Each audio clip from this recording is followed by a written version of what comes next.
os últimos governos, ele tem preocupado muito com a geração para transformar o Brasil na quinta economia do mundo.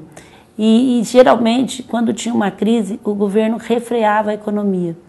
E isso ficava paralisado. Atualmente, desde o governo Lula para cá, o objetivo deles é, desde que não corra risco a inflação, é acelerar a economia.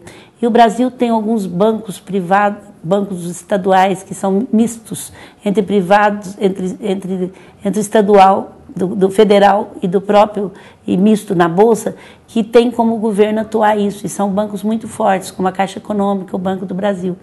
E nesse momento isso ajuda muito. O primeiro semestre, eu não achava que poderia ter uma medida nenhuma, porque estava correndo risco a inflação. Então, eu estou respondendo bem a pergunta dele, estava correndo risco a inflação. Então, o primeiro semestre tinha que controlar a inflação. O Brasil não pode voltar à inflação.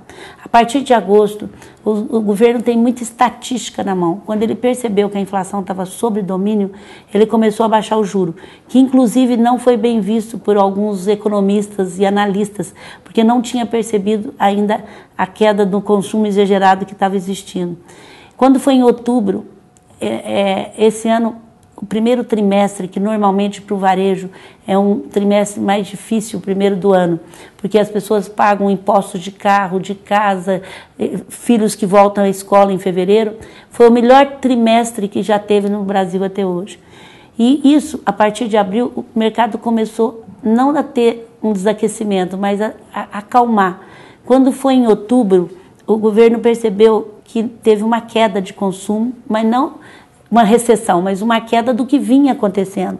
E quando foi que ele tomou uma medida, agora em mês de dezembro, que é difícil tomar uma medida no mês bom de venda, e com medo de ter um desemprego agora em janeiro. Então, essa medida que ele tomou de abaixar juro, de cortar IOF e de abaixar impostos ontem, já foi pensando no primeiro trimestre do ano que vem. E o governo tem muitas medidas que ele ainda pode tomar para não deixar o consumo desaquecer.